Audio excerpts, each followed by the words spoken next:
For us, it's we don't know how to podcast. So like that to me, that's the hard part. We don't know what the hell we're doing, but we're stubborn enough to think that we know what we're doing. So we don't really listen to many people from the outside. And whenever anybody gives us advice, we're like, that guy's an idiot.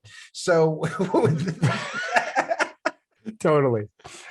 The only thing that we are less qualified to talk about than starting a podcast was how to execute a diet, which was number one on our agenda and has been crossed off because Ian and I have both been on a diet for the better part of 7 presidential cycles. If you are stuck, you came to the right episode. This episode is all about 5 questions. We took this from a Seth Godin blog post, which we thought was incredibly simple and effective. And we look at 4 big decisions that Frankie and I had to make recently. And a couple of them we made jointly, and the other 2 were individual decisions we made. But this episode is all about looking at 5 distinct questions you can ask yourself if you are stuck that can get you unstuck.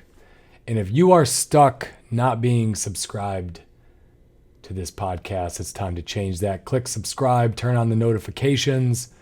And if you have not been a good neighbor and given us a 5-star review with some nice comments in the Apple podcast app, please do that for us. You're listening to Let Me Speak to a Manager with Frank Cava and Ian Mathews. What a crock of shit. Yeah, that was hot mic, Sam. You can't say God here. Don't worry, nobody's listening anyway. Do it live! I'll write it and we'll do it live! Frankie! Ian, you son of a bitch! How's it going, buddy? Oh, I'm loving the Motley Crue t-shirt, pal. Hey, thanks, bro. Thanks. Fresh day. Fantastic 80s group who knew how to live life to the fullest. No doubt. No doubt. They lived life without fear, just like you and I do, Frank, on this podcast. How often do you think they asked themselves 5 important questions before they made a big decision? You know, that's a really good question. Before they did Shout at the Devil, were they asking these 5 questions that we are going to go through today? Girls, Girls, Girls is poetry at its best. Just absolute fantastic. Did you ever see them in concert? No, I did not. Oh man, when the theatrics that when they would have Tommy Lee, he would strap in like they'd strap him into his drum set, and he would take him out over the crowd and it would flip him upside down while he drummed. So it was like a roller coaster in a cage. So his drum set was a big cage, and picture a drummer going and doing 360s upside down while still drumming, and he still sounded amazing. He's so talented. It's outrageous. Among his many talents, let's say. So today we are talking about 5 questions that if you answer them honestly with yourself or with a coach can help you get unstuck on something big in your life. We got this, full disclosure, we got this from Seth Godin's blog, which is, if you're not following Seth Godin's blog, sethsblog.com, I believe. It's absolutely fantastic. Frank and I love to read it and chat about it. But he has 5 questions that he says, if you are stuck in any venture, these questions can help you get unstuck. And we just loved it. So his 5 questions, Frank, and what we're gonna do in this episode is we're gonna pick 3 or 4 big things that we've decided on, a couple of them jointly, a couple of them individually, and go through how we answer these questions. So his 5 questions are: 1, what's the hard part? 2, how are you spending your time? 3, what do you need to know, apparently that you don't know? 4, what is the scary part? So what's the worst that can happen? I think is another way. Tim Ferriss says this, he calls it fear setting, where you kind of look at all the bad things that could happen, write them down, say them out loud, and half the time when you do it, they're not as bad as you thought they were going to be. And then 5, is it worth it? And why did you decide it would be worth taking a shot? So those are the 5 questions, and we're going to go through and look at all of these. And I think the simplest venture that you and I have done is the one we're doing right now, sitting here and spending almost the majority of our morning a podcast. This is the second episode that we've recorded today. I probably put 2 hours into putting outlines together for us this week, and we will spend 3 hours today recording, talking about outlines, not to mention another hour or two of editing that I'll have to do after the fact and whatever we do to market this. So there is time, there is energy involved in this. And at some point you and I to decide, is it worth it? Because you have things going on. You have a guy that you have to fire today for reasons we will leave off. I just found out that our tech company is going to be presenting. We're 20 finalists out of 2,000 people that submitted an application at TechCrunch. So I am stressed out. I have a lot of research and prep to do. And yet somehow you and I are still finding 3 hours in our week with everything else we have going on to continue recording this. So I think looking at these 5 questions and how we came to this decision is a good enough example. So question 1, what's the hard part? So I'm going to answer question 1 in an interesting way. The hard part for us isn't the content. It isn't finding the time. It's building an audience. And it's something that we're very patient with. We realize it's going to take forever, but we hired a company to help us with posting everything, syndicating it to all the platforms. And we did a couple of interviews with them up front. And what they mentioned to us pretty quickly is like some companies have failure to launch. Some people, they can't get their content out. They don't know what to talk about. They like Ian and I have no problem with any of that.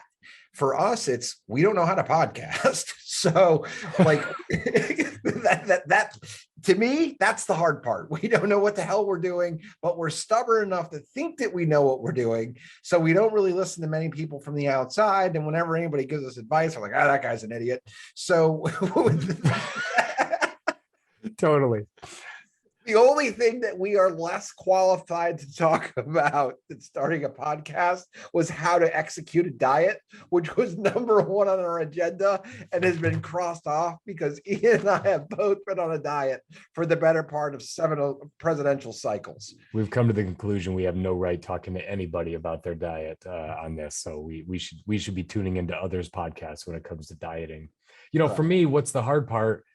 You're talking about getting unstuck. So Frank and I have talked about, why don't we do a podcast for years? We're both good at bullshitting. We both laugh. We talk on a regular basis. The hard part for me is everything's new. I didn't know what kind of microphone to buy. I didn't know what kind of camera. Before we started this, Frank and I almost never used Zoom. This is 2 years ago when we started talking about it. We didn't ever have video conferences with each other. When we first started talking about it, we were thinking about renting some space in Fredericksburg and meeting up, right, for a day a month and just doing a bunch of episodes because the technology wasn't there. We had no idea how you even take a file and put it on Apple's podcast or Stitcher or Spotify, or who would do our marketing. There are, for me, the hard part, there's no one hard part to podcasting. But Frank and I we're in our mid 40s. We're not the most high-tech guys in the world. We're good at talking. We're good at outlining and having meetings and bullshitting, but almost everything was hard at first. Right? We were like, we need a logo. Okay. We need a jingle. We need some music at the beginning. We need, we got to go form an LLC for this. We need a bank account. We had lots of little things that we just hadn't done before together. And, no one thing that we had to go do, Frankie, was outrageously hard, but it seemed like there were just lots of little things that we had to learn for this thing to get off the ground. And so I think for us, the lesson learned was do one thing, like start with one. So our first thing that we did was we booked an hour and a half, 2 hours maybe. Frank was in Florida. I still have the video of it. He's out in some crappy lighting and he had a tank top on, and we just talked about what's it going to be. Let's come up with a name. Right? And we looked at 2 or 3 different ones, and then, okay, let's have a meeting again next week. And I think the next week we literally recorded an episode. We figured out how to do it on Zoom. We recorded our first episode. Frank had his microphone up on like architecture books, and bad angles, the camera sucked, but we recorded. We like got through an outline and we just did it. And then we just every week we kind of pushed the ball forward a little bit. So for me, the hardest part was starting and doing one task and not trying to like think we should start and have a full running podcast 2 weeks later. That was in June. We weren't on Apple's system until January. It took us 6-7 months from the first time we recorded an episode to when it was actually published where people could see it. I bet if we pull out the audio on this, it's going to be a very similar set of processes for each one of these things and getting unstuck. If you ask me what the hard part is, that's not really that hard.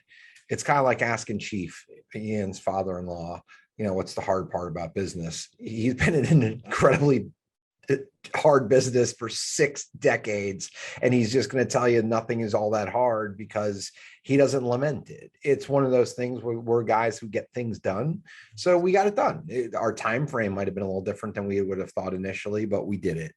So the hard part was the committing. The hard part is staying committed, making sure that this is an easy 3 or 4 hours every week that you could add back into your schedule. So like having that time back would feel great. I go for a bike ride. I could do a little extra work. I could play with my kids. Ian could go to the batting cages with his son, which is, he's asking him to do it right now. So like staying committed, getting committed and committing to do it and staying committed, I think is the hard part. I think we stay on the marketing thing for a second here because it's something we've invested no time or money into right now, aside from a few things. But I think on the second question, how are you spending your time? So we are growing our subscriber base, albeit very slowly. And part of it very slowly because we are going all word of mouth and we've spent $0 on marketing. And so how are we spending our time? We continue to produce a new episode every week. We continue to upload it. We continue to share little snippets on LinkedIn. We're on no other social media with this podcast. We don't have our own really social media channels. We don't have anyone dedicated to managing it. So when it becomes very important for Frank and I to blow it up and get lots of subscribers, which we have to decide that's something we want first, we're going to have to spend our time differently. And differently meaning more time, really, because I don't know how much time we'll be able to shed out of building content, Frank. But when you look at how you're spending your time, I think we would outsource some of the marketing. So we're going to have to spend money on it because Frank and I don't have an extra 8 hours each to, do a lot of that marketing. It's just, and nor are we that good at it. But I think we would have to add some time to manage whatever marketing channel we had. Correct. And I think we're okay with the way this is going. Like we're okay with it, but at some point we'll have to have a real conversation about, do we continue? Do we do something different? Do we add a marketing spend? How do we handle it? And it's just yet another hurdle to cross or another hurdle to clear.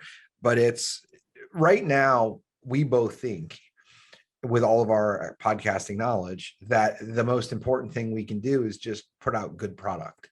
And we're still figuring it out. I think like friends of ours who listen to this that are candid have told us many times, like the episodes are getting better, they're crisper, we're having more fun, it's more entertaining to listen to. Like they're telling more of their friends about it because the product's gotten better. So those are things that we think are the most critical. It's like, what are you hearing? If you've decided to tune into us, like, are you going to make it to the end? We hope you do. And we hope we're compelling enough. So that's what we continue to focus on. And when we get into one of the questions, we're talking about opening another market, like you never know exactly when to make the right move. In retrospect, everything's easy to make a decision on. It's very difficult sometimes when you're living through it. What do you need to know? I think the thing that Frank and I need to, I think where we both struggle is Frank and I have never done a podcast before, and we are 50 episodes into this and it's growing slowly. I'm sure there are lots of podcasts that have grown much faster. I'm sure there are lots of podcasts that never even got to episode 12 because they realized this is hard. So I think what we just don't know is how long does this take? How long, what pace is it? How fast should it go? And Frank and I are very honest that we're not the greatest internet marketers. We're not big social media guys. We don't spend a lot of time there. So it's an area that I think we would have to get closer to and understand better. Right now, we are taking a very much grassroots, word of mouth, build it and they will come type of approach. And, I think the scary part for me is I don't know that there's a lot scary about the podcast. I think where I would probably get scared is I'm dubious about if Frank and I went and started spending $5,000 a month to market. Is that really bringing real listeners, people that are going to stay, that are going to stick around? So I guess for me, scary part would be, is there a real ROI on any marketing dollars we would go spend? Would it be worth it? I think that would probably make me nervous. So the scary part for me is this: you're putting yourself out there.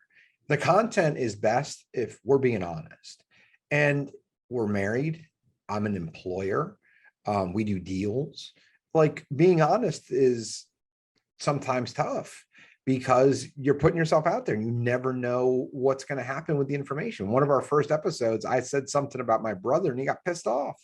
Like, that's scary. Like, am I going to do something or say something that's going to be forever memorialized, that's going to come back and bite me in the ass? Now, I think my body of work is pretty good, and I think I have a good moral compass, but there was a funny joke I read, like in the cancel culture and what we talk about nowadays. The quote is this: your school teachers used to threaten that this is going to go on your permanent record. Turns out it's no longer an idle threat. Like, who knows if we talk about something that becomes no longer popular or socially acceptable and this bites us in the ass. Like, I worry about that. I worry about who's listening. But at the same time, I think the body of work and the whole reason we stick with this, I think we have enough good stuff going on to talk about that is compelling us. I've launched a coaching business. The main reason I launched a coaching business is not because I lack time. I lack things to do with my time. It's because I don't think most of the content out there around my specific niche is very good. Most of the people who put it out aren't really real estate investors. They are educators. And Ian and I have listened to a bunch of podcasts that are great. Well, let me rephrase that. We listen to a bunch of podcasts that we don't think are great. And we listen to a handful that are good. And we're like, I think we can add something. So it comes down to having some confidence, a little bit of arrogance, a little bit of ego. And then if you're an artist, which I'm not saying we are, but if you're an artist and you go play the guitar in front of somebody, you write a song, people could say, this is the shittiest song I've ever heard. Well, that's fine. That's their opinion, but it was probably not something that you put out. So this is going to suck. Like, you're putting yourself out there to be judged. And that's something very, very different than what we do in the normal course of our business. Last thing I'll do on this podcast is just, the scary part, if we're being honest, unlike real estate, which is tangible, management tangible, business tangible, what we're doing is almost 100% creative endeavor, meaning we create from scratch an outline. These are original ideas. These are our thoughts. This is us recording, being ourselves. And like Motley Crue, who, recorded their first songs, they had critics. They had people say that song sucked. Those guys are posers. They're not any good. They had to get over some of that. I don't spend a lot of my time thinking about haters, but I also don't want to be associated with something that sucks. So I do, when I think about, is it scary? Yeah, I'm putting myself out there. I'd rather people say it's helpful than say that's shit. So yeah, that's always a little bit scary when you create something, when I write something, every time I write something, if you're going to write a book, if you're going to create a podcast, if you're going to create a mastermind, video programs, all of it, my name's attached to it. So it is a little scary when you put yourself out there. You always have in your mind, you think this could be good. People could like it, but until they try it, you never really know. And it's always a little bit scary. And this is something that's real as well. Like, I remember having these exact same worries and thoughts about my real estate business, but I've gotten good enough in my real estate business and I've gotten enough of a foothold where I have different worries about it because it's no longer a startup. Like, I'm past that phase, but this is a startup. So with a startup comes some risk. It comes some exposure. You could look like an idiot. We talked about in our interviewing about embracing failure. We don't know if this is a failure yet or not, but the goal will be, how do we decipher this information and utilize it to propel us? And what's the worst that could happen For Frank, it was doing an episode of how to ask for a raise, and then every one of his 40 employees asking for a raise within 3 months. So this podcast, while it's cost me a few $1,000, it's probably cost Frank $250,000. People just coming in and working his ass over on his own ideas. Just an FYI, you need to edit that out.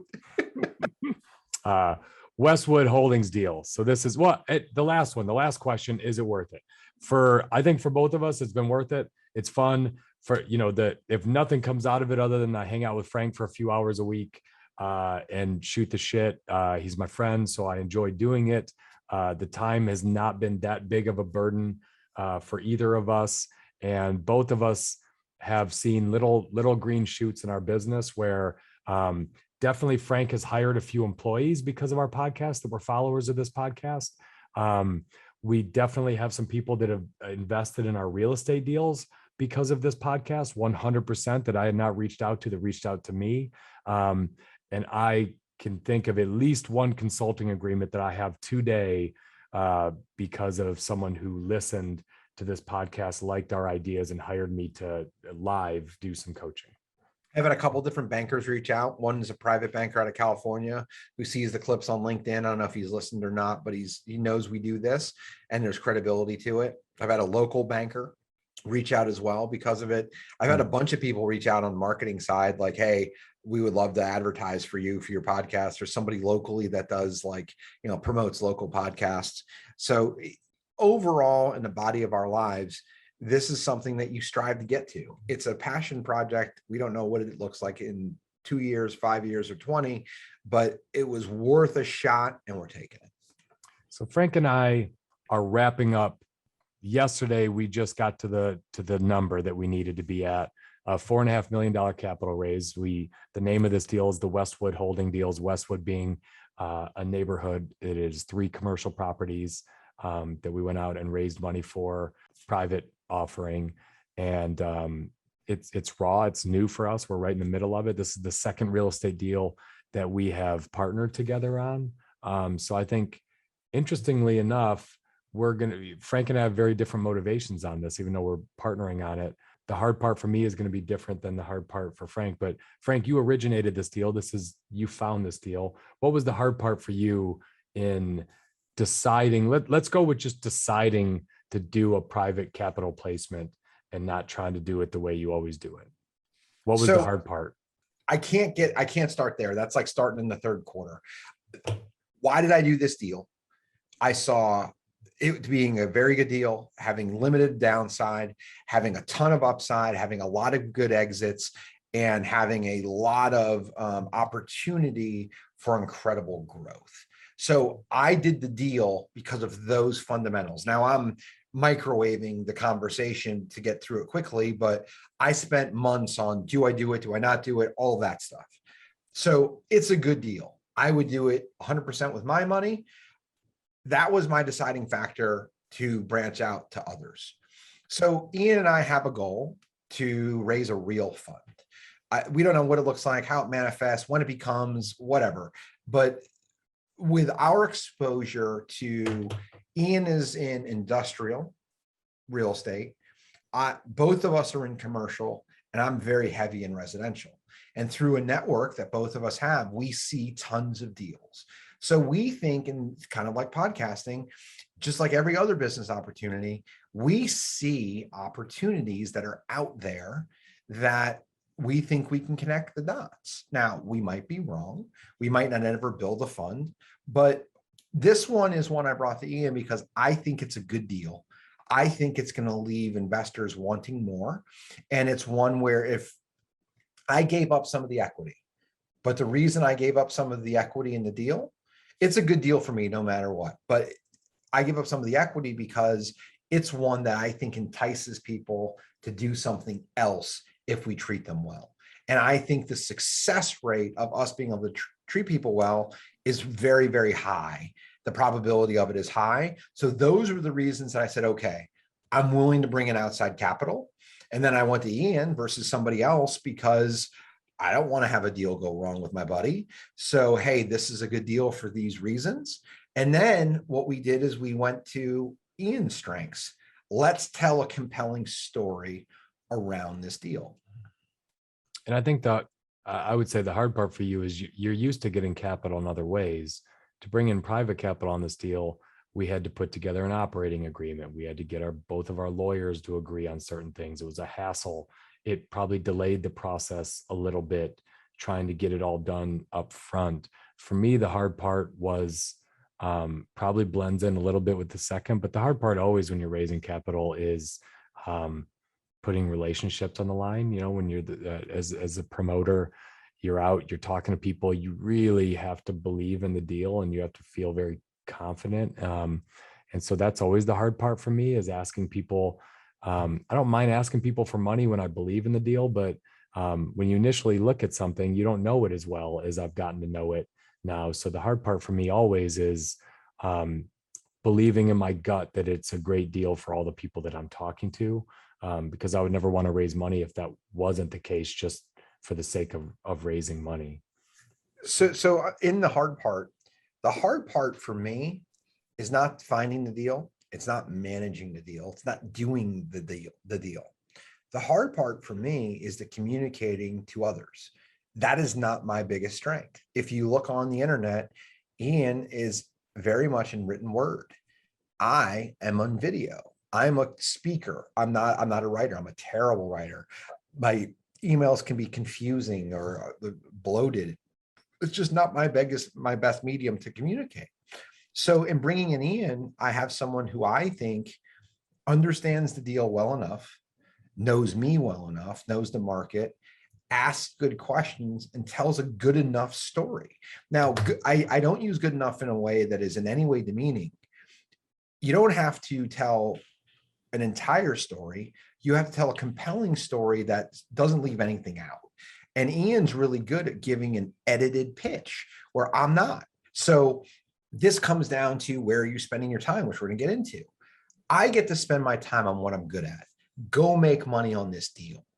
Ian and I will have a conversation once a quarter dedicated towards this deal. We'll write a little paragraph, but I'll give him the data. I'll shut up. He will then take it, synthesize it, ask questions, and he'll put something out, most likely making fun of me. However, it'll highlight the successes of the deal. But to me, if I need to build a relationship base with people, that's a lot of stress for me.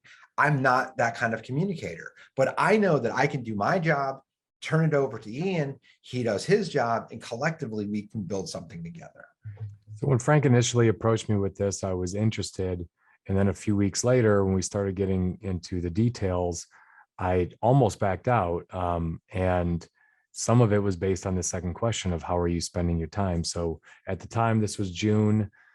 We had just had the meeting with Shaquille O'Neal and we were pushing for the second meeting right then.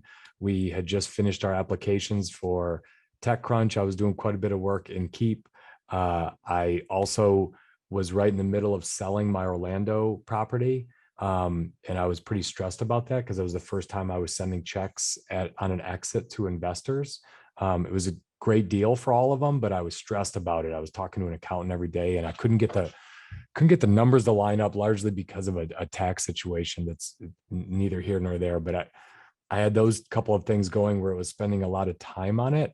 And I also, the customer that I'm consulting for right now, that client wanted to add another 10 managers to what I was already doing. So I was adding more and more and more stuff to my plate right in the middle of the All-Star tournament. I was coaching a Little League All-Star team, and that we were literally practicing twice a day. So every day I was getting up 7 a.m, going to a batting cage. Every night from 4 to 6, I was on a field with them. So I had all of these things going on, Frankie, at the same time, at a time in my life where personally, I only had like from 9 to 3 where I could work. So my day had been shortened by that All-Star team commitment. So I had 6 hours a day to get what felt like 12 hours of work done. And I was pretty overwhelmed where I was like, Frank, I don't think I'm right for you on this. I think I got to back out. And really what I just needed was like 2 weeks, like to get through the Orlando deal, get through to the end of everything we wrapped up with Shaquille O'Neal and get through to the end of the All-Star. And then all of a sudden my time really freed up. But for me, I was looking at it like, oh shit, this is overwhelming to have to go call 40 people and pitch a deal. I don't have the time and I'm not ready to do this. So I had to go break down my time. And what Frank did a good job of is saying, relax. Why don't you take a week? How you doing, buddy? You all right? Like, if you do it or don't do it, we're buddies. It's cool. But I got a little more time than you think I do. And part of that was just communication, where I thought Frank needed the money in like a month. He needed my money like in a week. He didn't need everyone's money. He didn't need $4.5 million. He needed my check. And once I realized that, I think I relaxed and I was like, okay, you're going to give me 3 months. Okay, I'm back in. Yeah. And so, and the thing is when you're doing a deal or you're in a partnership, you're in a business, the hard part's going to be different for everybody. Being empathetic kept Ian in the deal. Like, I realized he was overwhelmed and stressed and had a lot on his plate, but I also knew that it was what I wanted, how I wanted to do the deal was with him. So I had to change my approach a little bit, but that's business. Like, you know, this deal might morph over time. It might not be exactly like we think it is. That's what you have to do. So life constantly throws curveballs. But we talked about the hard part. We talked about where we're spending time. I think the thing we have to kind of dive into now is, what do you need to know? So to buy this deal, I needed to know the Richmond real estate market. I needed to know what's the short, why is it only rented at 53%? Because that's the occupancy rate. What are the short-term wins? What are some intermediate wins? What are some long-term wins? Like, if we're going to hit a home run on this thing, what does it look like? And what do we need to do to accomplish them? I needed to make sure I wasn't just selling a bunch of bullshit. And I was very confident that what I thought was reality. So I did a ton of work doing due diligence. I had this under contract for 60 days before I ever brought it up to Ian, because I was doing a ton of research to figure out what I thought could potentially be with this deal. So those are the things I spent my time on. When I brought Ian into the deal, why don't you pivot into what you do, and then I'll tell I think also, you know, one of the properties is an old church, and Frank spent years getting that church permitted, making sure it was zoned right. So when you say, what do you need to know? Frank needed to know that if he was going to bring investors in on a deal, that he wasn't going to be sticking them with an old church, 100-year-old church for the next 5 years, that he couldn't build residential properties that was never going to make any money, because, you know, Frank and I are not about to go become pastors in this church just because we brought investors in. So I think that's something you needed to know beforehand, is what are my exits? And Frank does a very good job always of this. When I start asking him questions, Frank always has 4 or 5 different exit plans, so that if one doesn't work, I would not want to invest with Frank if he was kind of a burn the boats guy. There's one exit and that's the only exit we're going to do, and God damn it, we're going to make it work. Like, no, I actually want a plan B, C, and D when it comes to real estate. We've talked about not having a plan B in a lot of areas of your life. Real estate is not one of them. It's good to have a plan B and C, as we learned during COVID. I vetted the deal. I look at Westwood as Westwood, but there's Westwood plus the church. The church I've been vetting for 3 years. Brought it to Ian. Ian felt comfortable with his time frame, what his responsibilities were, and now it's my job to go execute the plan. And that plan changes 6 times a day. Like, so-and-so needs to move. This person doesn't want to. That's part of life. I have a property management division. I have a construction division. It's currently pouring outside, which this thing gets, you know, it could get water. So we got all these different things, but that's part of the execution. That's what we signed up for. But the other thing we did that I think was smart is we gave ourselves 3 years. Do we need 3 years? We shouldn't. But we gave ourselves a good long window, because I didn't think COVID was going to pop up in the beginning of 2020 or 2020, and it did. So we're hedging a little bit, but that's the whole goal here, is give ourselves lots of different wins. And what I'm doing daily is just moving the ball down the field to get to a point where we have a asset that produces income, where we can pay back the investors, turn this thing into a real asset that just provides an annuity, and run. So the scary part is, you know, in the last 2 weeks, a lot of people that respect and trust Frank and I, and we respect and trust them, or we'd have asked them to get in the deal, wired us anywhere from $100,000 up to $500,000. Every single one of those wires, no matter how rich those people were, they were texting me saying, did my wire hit? Wiring $100,000, no matter how much you have in the bank, is always a little nerve-wracking when it's a bank you've never wired to. So when I used to watch Shark Tank, Damon Johns, one of the sharks, was up there, and a guy's like, I just need $500,000. And he goes, $500,000 is a lot of money, even to people sitting up here. Like, people just don't keep that liquid. It's not like a checking, it's Chase account. It's real money. And anyone who has $100,000 to wire for a real estate investment knows how freaking hard they work to make that $100,000, and they don't want to lose it. So for me, the scary part is they all wired that money, and they know not much more than Frank and Ian are going to take care of it. And so for me, it's almost like raising money is almost like the responsibility you feel as a parent, where those kids expect that you're making good decisions and you're going to take care of them. And guess what? If you do a bad job as a parent and you don't take care of them, there's no safety net. The kid's screwed. And so it's the same with everyone else's money. If Frank and I are making a bunch of bad decisions with this, we've lost money for people that we trust. So yes, I'm going to be seeing those folks around town. I'm going to be seeing them when I go to Chicago, when I go visit. I'm going to be bumping into them, I'm going to be talking to them, communicating.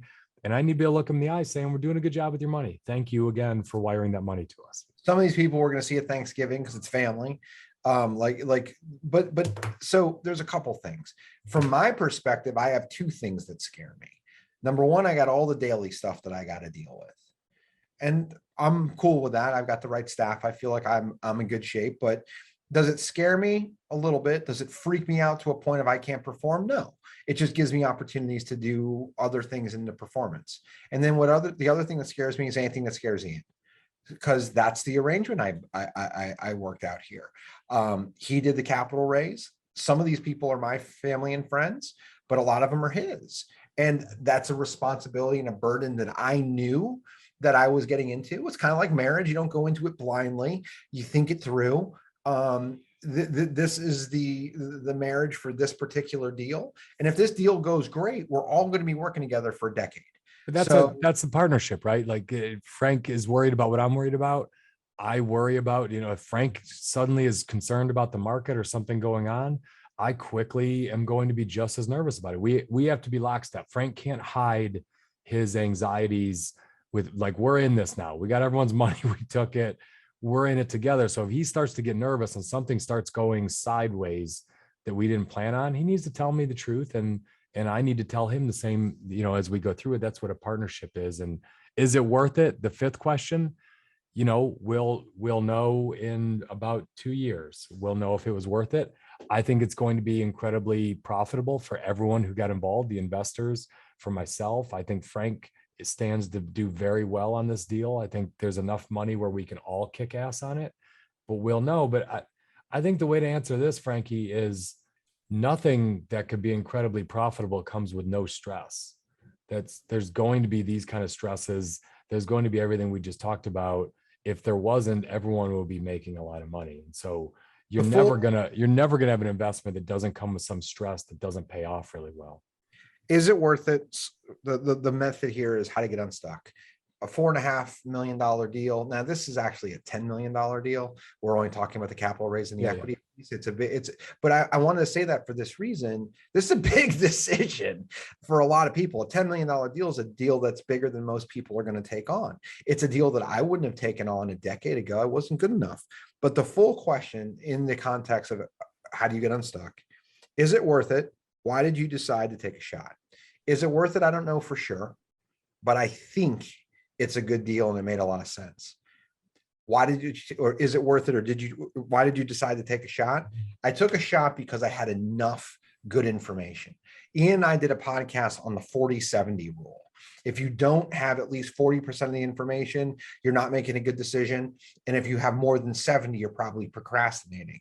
I'm somewhere between 40 and 70. I think I'm closer. I'm probably closer to 70, I think. And I think I've got a lot of different exits to not burn the boats, a lot of different exits and different things that I've not even fully articulated to Ian that could work out, that give us even more upside. And on the downside, I feel like I understand what those risks are.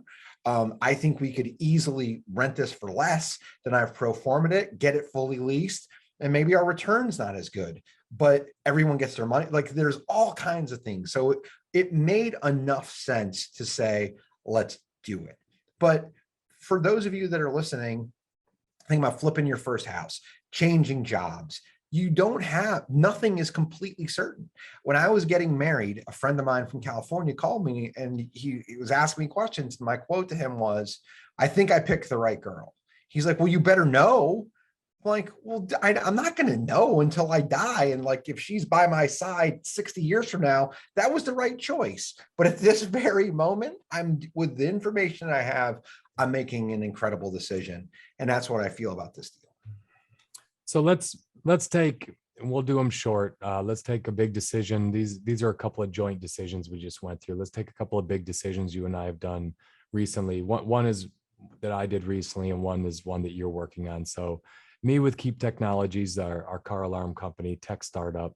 Hard part. What's the hard part? Well, we are inventing a consumer device that has never been done before with 10 patents, meaning the technology has not been invented. There's 60 parts in the bill of material. It is going to require a ton of engineering, and it is mainly being done in Atlanta, and I am in Virginia, and I am not going to be terribly involved in the design production part of it. So all of that was incredibly stressful. I had to, with Keep, with a tech startup, and also the question is really around my involvement. So also, how will I spend my time? So the CEO wanted me to take a very active role in everything really, but really sales, marketing, fundraising, investment capital, business side of the business, anything really non-engineering related. And to me, I knew that was going to be a big use of my time. I've worked with the CEO before. I know how it works. So I knew it would be a lot of time. And I knew when our product was ready, it was going to be an exponential jump in my hours and time that would happen. So right now, I'm spending a couple hours a day on this company. I know that at some point, it could become the only thing that I have time to do. That's it. And I knew I haven't had anything like that since I've left MBR in 3.5 years, where it's something dominated my time. And I know that's looming here. So aside from just the whole fact of a tech startup with a consumer device that's manufactured and shipped and put on shelves, hardware is incredibly hard. For me, the spending of time, I knew that at some point this was going to be all encompassing for me. So that was really hard. And I would say, what do you need to know? I spent months and months researching the problem, researching competition, talking to David daily. I needed to feel really confident that we were doing something unique and we weren't just a Me Too, and that we could build something that had a defensible moat. And I really needed to know a lot of that, because that gets to the fourth part. Not only have I committed my capital into this tech startup, a significant amount of capital, a large wire that I sent to David, not only have I committed my time, my resources, being C-level in this company, I went and raised a good chunk of the $4 million capital, and it's valued at $16 million. So similar to what I've done with Frank, nothing's different, Frankie. The scary part is I'm asking people that trust me to invest in a tech startup. And, I had to be really honest. Here's all the risks. Here's why I'm putting my own money in it. Here's what I know about the CEO. Here's what I know about the team. Here's what I know about the upside potential. Here's where I think the floor could be, which, let's be real, it could be you lose all of your money if you're investing in it. So that is obviously a whole nother level of scary for me. One, I could lose my capital. Two, I could invest a lot of my time and give up there's trade-offs that come with that. And three, I also have a lot of people that I got involved in this in the seed round. So there's a lot of scary parts. And, the fifth part for me is it worth it? So far, hell yeah, I'm having a blast. So what kind of comes out of all of this stuff is, I think, a question that we haven't thrown in here that I think would go along with Westwood and podcast. I would add a sixth question. Is it fun? I think that question permeates everything I do in my life these days. Is this podcast fun? Hell yeah. I love my Wednesday mornings. I love it. I protect it. I've told 2 people I couldn't do something today from 10 to 1. and it's because I love this time just hanging with Frankie and talking and everything about it. I love doing a real estate deal with Frankie. I tell you, I'm scared a little bit of raising money. I love it. I love big deal hunting and closing deals. I love that. I mean, I'm into it. And with Keep, I love working with David. He's a brilliant guy. He's smart. He challenges the way I think. I think I add value with him, but it's fun. I mean, you are literally building a product. Something's never been done. I met with Shaquille O'Neal. We're presenting at a big tech crunch. Like, there's a lot of things going on that I just am jazzed to get out of bed and go do. Frankie, I told you last night after IJ's football game, I took a shower, came back to my office until 12:30 and was watching old presentations from TechCrunch because I am taking notes in a Google Doc because I want our presentation to be best. That's not because anyone told me to. It's because I love it and I wanted to do it, and it's better than watching Netflix. So what I think I'm going to say here, I was going to say this in my wrap, but I'm going to say it now because I think it's relevant. We're not two guys that get stuck very often, so we don't have to get unstuck. And what Ian and I have is what we call discretionary decision making. We don't have to do much. We get to do a lot.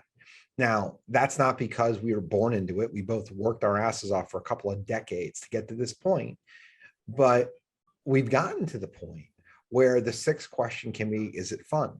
Because it's no longer just about survival. It's about doing things that have real meaning for us. And to me, like, I have two young kids. We're not even close to this point yet, but look, when people ask me what I want for them, I want them to have discretion. I want them to be able to make choices that are good for them, that they don't feel like they have to, they get to. And if you ask these 5 questions of yourself and you do it right enough, the sixth question comes behind it of, do I enjoy it? Is it fun? Is it meaningful? That's good work. That's really good work. And it's fun to be able to have those choices. Love it. So let's wrap, Frankie, with the big decision that you are in the midst of making right now. You've dipped your toe in, but you are not all in yet. And that is, so far over the last, I would say, decade, Frank started in Charlottesville, but the better part of the last decade, you have really focused on Richmond as your core market. And that's served you well, that tight focus. Yep. Frank is now considering a brand new market, which is Virginia Beach, and he's dipped his toe in. He's brought an employee on in Virginia Beach, but he needs to decide now, does he try to fully replicate the Cava model in Virginia Beach that he has in Richmond, meaning office space, staff, infrastructure, everything that he has in Richmond, or does he continue to support Virginia Beach as a niche market with the people he has in Richmond? So I'll start by asking the first question. What's the hard part of a new market? So the hard part is, when should you do it? Do you still do it? So one of the stories, my sister lived in Seattle for about 3 years, and I went there 3 or 4 times as a visitor. Starbucks comes from Seattle. I don't know if you know this, Ian. Do you know how far apart the first 2 Starbucks stores were? God, I'm going to guess it's short, like a couple of blocks. 2 blocks. Do you know how long it was that they had only 2 stores? Almost 2 decades. Wow. 2 stores within 2 blocks for 2 decades. Now they have 1 billion stores. Like, literally, like, if you go to That gives me hope about this podcast, Frank. We're ahead of schedule. It's one of the statistics that I love. And everyone asks me, why don't you do this? Why don't you do that? Why don't you move into this market? Why don't you do those things? And I was very honest. We weren't ready. We're really good in Richmond. We were average in Charlottesville, and it's only an hour away, and it was my primary market. So what's the hard part? It's hard to be good at business, and you can do so many things to screw it up. You can get a big head, you can get too vertical. So the hard part is when. The second question, how are you spending your time? This is the beauty, and this goes into the when. I'm not spending a lot of time on it. I've got one major person who runs it internally, and I've got a staff person there, but all of our support staff kind of supports it. But it's not something that is taking a lot of brain damage from me, because I built the team to be able to do it. The reason I wasn't capable of doing this before, or I didn't do it before, is it would have just been me. But now it isn't. I have a very, very competent leader making good decisions, checking in with me, asking me questions. But to that end, they're doing a lot of it. What do you need to know? Okay, let's think about this. Why did I go to Virginia Beach? Similar market to Richmond. Why didn't I go directly to DC? Why did I pick Virginia Beach? Because Virginia Beach is a tertiary market. It's not a major metro. It's smaller. Its demographics are similar. It's got priced homes that are very replicatable to here. It's very hard to replicate. If you're in a $250,000 market and you move to a $750 market, it's really hard to understand that market. It's very different markets. So like if I was to move to Vienna, where Ian lives, it's a very different price point than what we deal with here. So I'm trying to get people to make group decisions, and making group decisions around. It's also relatively contiguous. So you have a little bit of a brand in Virginia Beach from Richmond. You got less than you think. My ads hit Fredericksburg as much as they hit Virginia Beach. Oh, really? But the product is more similar. If similar I went to price points, similar customers. Yes. So that's another reason, right? Also, I didn't jump states. I stayed in Virginia because the only thing that changed besides the zip codes and the street addresses is the MLS. My contract is state contract. My attorney is state assured. So I have all of my insurance. Everything is the same. It's in the same state. It's a small leap versus a skip. What's the scary part? The upside of this is the scary part is pretty small. It's a mitigated risk. It costs about $50,000 a month to keep it running from a standpoint of ads and people. We went right on TV, which is an expense, a big expense, but it's a small expense for what has a chance to be a huge upside. And it would have been a much bigger risk and a much bigger proportionate risk in my business had it been 5 years ago. Is it worth it? Why did you decide you would take a shot? I thought the time was right. I think the market is right. I think we are sophisticated enough as a business to really ring the market for every bit of juice that's in the piece of fruit. And I think we can capitalize on it. So those are the things that we're looking at. Why didn't I just go full bore into it? Because I think this is a prudent way to do it, to dip your toe versus to do it with a howitzer in a market that's a little bit smaller. I still have to know who we are. We're a small business. We're not someone who can just go drop 200 grand a month and it not affect us. The 50 number is reasonable. So that's how we kind of made those decisions. To Ian's question, is it fun? Hell yeah. There's been several people who have called and texted me like, hey, I'm at the bar. I saw an ad. Like people that are friends of ours that are in the Outer Banks. Like, I didn't know you were in Virginia Beach. And conquering is what human beings do. It's new, it's novel. You go to the market, you don't know it as well. You're kind of looking around, you're trying to put a stake in the ground. You're with Cava, put a flag in the ground, and it's fun, and it's exciting, and it's opportunity, and it's growth, and it's a lot of those. Did the Romans have to go to Carthage? No, but they went anyway and slaughtered every son of a bitch in that town. That's what we do. It's what humans do. Hey, is there a chance sometime in the next couple of years we're going to be raising $5 million for a Virginia Beach offering? You can bet your ass, Ian. Yeah, I like that. So, hey, look, if you are stuck, here's your 5 questions. What's the hard part? How are you spending your time? What do you need to know? What's the scary part? It's usually not as scary as you think. And is it worth it? Should you take the shot? Those are the questions. And I'm adding the 6th, the Ian Mathews question. Is it fun? Because I'm telling you, life is too short. Don't do stuff that isn't fun. That's the way to do it. And I'll tell you what is fun: subscribing to this amazing podcast, turning on the notifications. And if you are one of those people that loves our show and tells us all the time, and you have not given us a 5-star review on Apple, you son of a bitch, we'll find you. Hey, Frankie, great hanging with you, dude. This was an awesome Wednesday. Yeah, it was a great Wednesday. Good hanging with you, buddy. Good to see you, bro. See you.